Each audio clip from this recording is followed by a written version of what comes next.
My name is Christine Waddell, and at the young age of 26, my life as I'd known it was cut short in its prime, and a whole bright future ruined.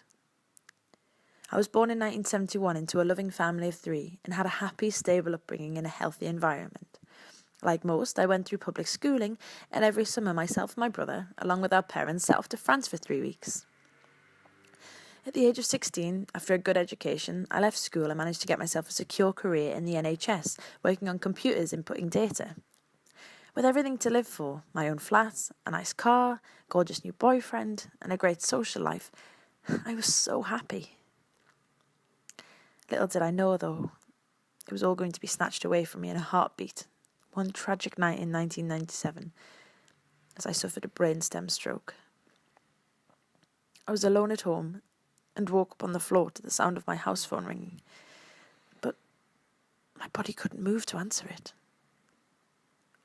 I couldn't move my body at all, and I didn't know what to do. I lay on the floor, helpless, hoping somebody would find me and tell me what was happening.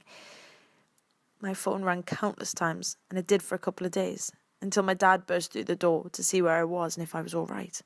During my hospitalisation, and after numerous tests, they told me that the stroke had triggered a condition called locked-in syndrome, and that I was paralysed from the head to foot, unable to eat, move, or speak. And this would never return. Or so they said. I was completely devastated.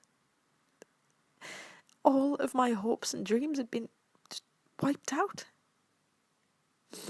When I initially had the stroke, I expected the physical loss to be the hardest, but this wasn't the case. The inability to do things, especially making myself heard, drives me crazy. The way people view my disability is it's so frustrating. The next 14 years went by with very little improvement. And then 4 years ago, I found proof that recovery is in fact possible, which sent my brain into overdrive.